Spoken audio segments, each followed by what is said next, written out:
Dentro de los créditos de la primera clase, que como ya dijimos, se encuentran descritos por el código en el artículo 2472, nos vamos a encontrar con una enumeración correlativa. Y digo enumeración porque efectivamente es una enumeración. O sea, hay numeración literalmente del numeral 1 al numeral 9.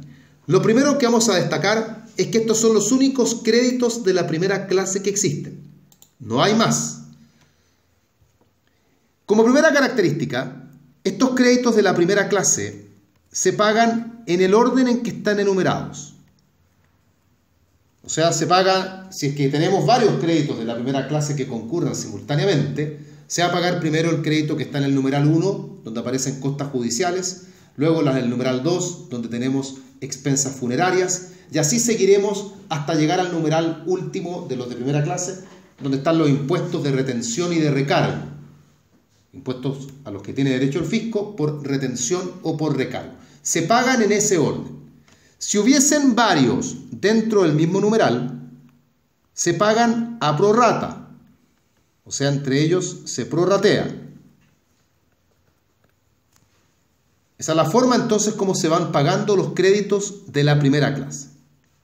En caso que concurran varios de ellos, cuestión que en todo caso es perfectamente posible. Como segunda característica, son créditos generales, que según lo hemos conversado ya, significa que acá nos vamos a encontrar con que la preferencia se puede hacer efectiva sobre cualquier parte del patrimonio embargable que tenga el deudor.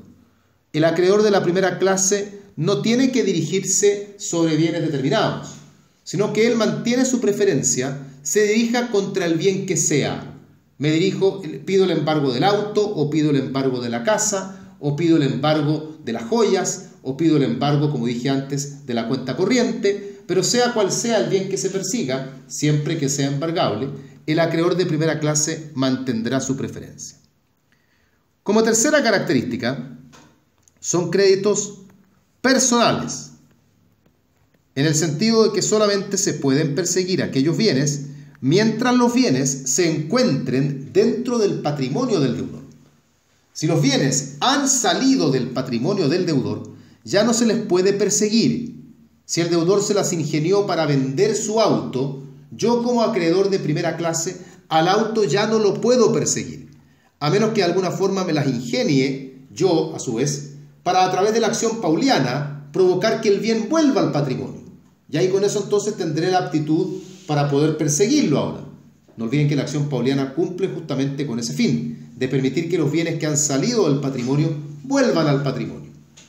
Pero acá no hay derechos reales comprendidos, de forma tal que esto no es como una hipoteca, en que si el dueño del inmueble hipotecado lo vende, a mí como acreedor me da lo mismo, porque yo puedo perseguir la hipoteca de manos de quien la tenga.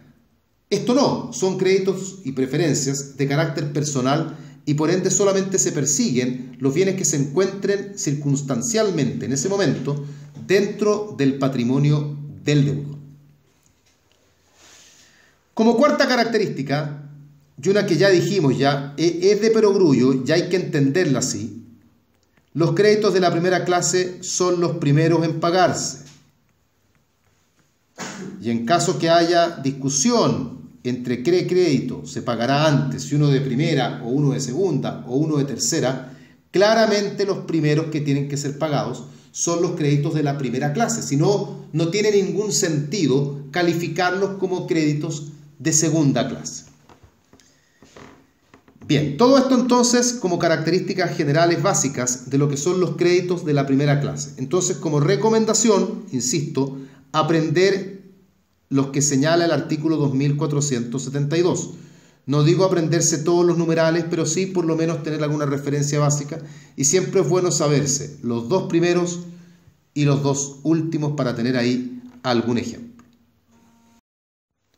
En ese artículo 2489, el código describe a la quinta clase de créditos, los denominados en doctrina créditos balistas, llamados también créditos comunes, llamados también créditos quirografarios, balistas, comunes o quirografarios. Los créditos balistas constituyen, sin lugar a dudas, la regla general. Constituyen la regla general, porque lo común es que los créditos, como lo dijimos al principio, no tengan preferencia. Y por lo tanto los créditos son habitualmente créditos valistas. ¿Cómo llega un crédito a ser valista? Los créditos pueden ser valistas por dos vías. En primer lugar, son valistas porque siempre lo fueron, o sea, nunca tuvieron preferencia. A eso se les llama originarios, créditos valistas originarios, nunca tuvieron ninguna preferencia. Pero también puede ocurrir que el crédito haya tenido preferencia, pero la preferencia no cubrió la totalidad del crédito.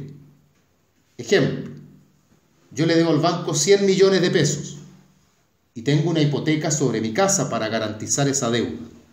Como yo no pago nada de los 100 millones, el banco ejecuta la hipoteca y el inmueble se vende en subasta pública en 80 millones. El banco, como acreedor preferente de tercera clase, se va a pagar con los 80 millones, pero yo al banco todavía le debo 20. Pero como la hipoteca ya fue ejecutada, por ese saldo de 20 millones, el crédito del banco es ahora un crédito valista, porque el banco ya perdió la preferencia.